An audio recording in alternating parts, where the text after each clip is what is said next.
Committee on Good Government and Public Accountability cited Attorney Lopez in contempt and ordered her detention until November 25, 2024 in the House of Representatives Detention Facility.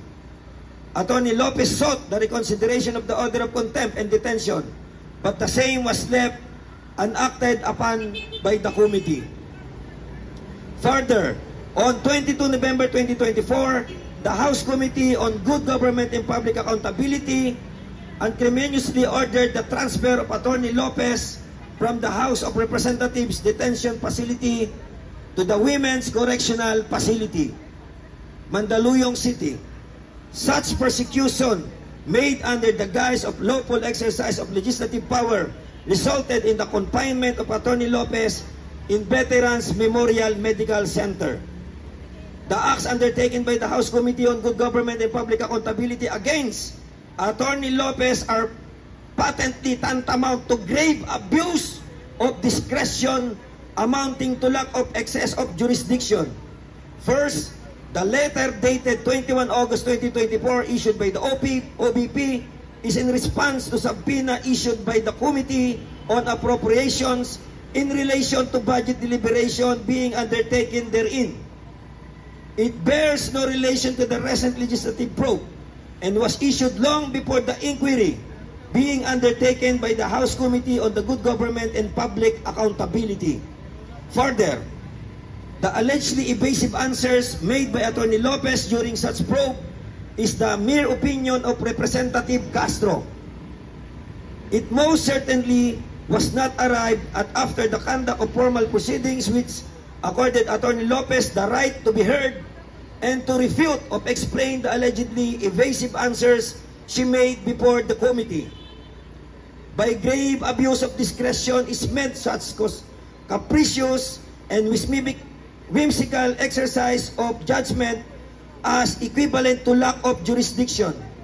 The abuse of discretion must be grave as where the power is exercised in arbitrary of despotic manner by treason or passion of personal hostility and must be so patent and gross as to amount to an evasion of positive duty or to a virtual refusal to perform the duty enjoined by or to act all in contemplation of law.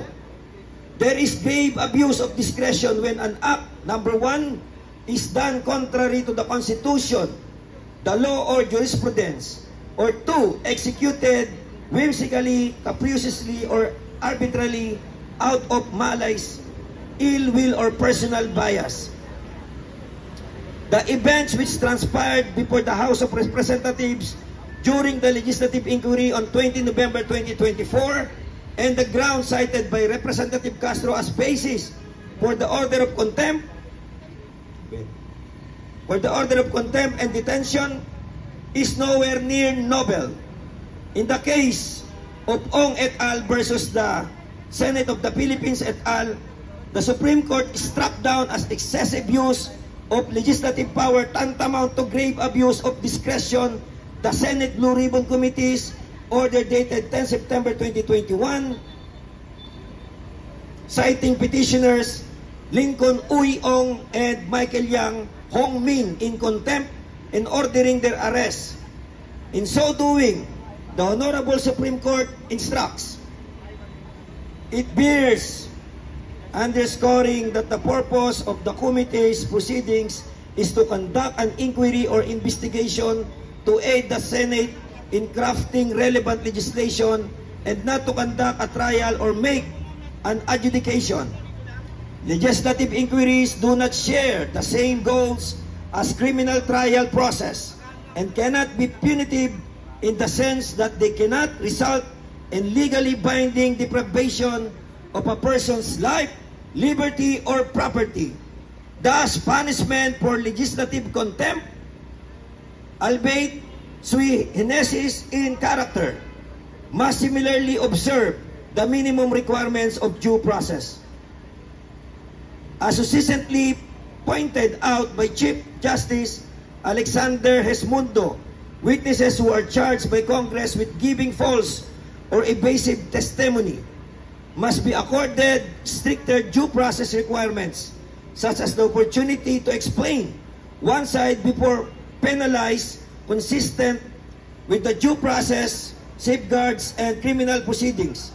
Considering the broad definition of giving false or evasive testimony, the witness must, at the very least, given a chance to explain why his or her testimony is not false or evasive.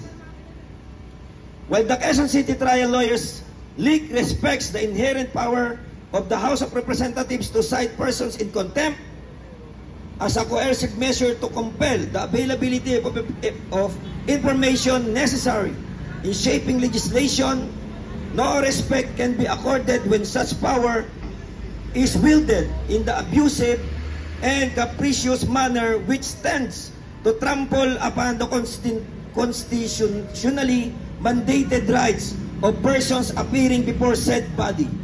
Thus, we appropriately call upon the members of the House Committee on Good Government and Public Accountability to resolve on the merits of the motion for reconsideration lodged by Attorney Lopez and to accord her, as well as any and all persons appearing before said body, the right to due process and the presumption of innocence mandated by the 1987 Constitution of the Philippines.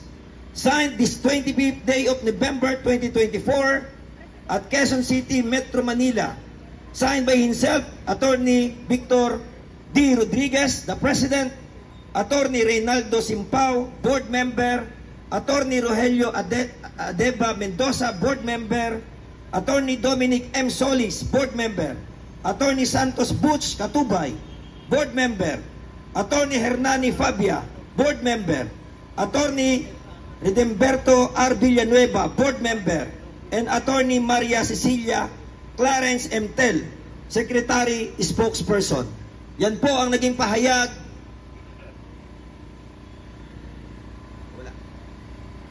Yan po ang naging pahayag ng Quezon City Trial Lawyers League Incorporated sa pangunguna ng kanilang presidente at pambato ng bansang maisog na ang tanging partido ay ang sambayan ng Pilipino.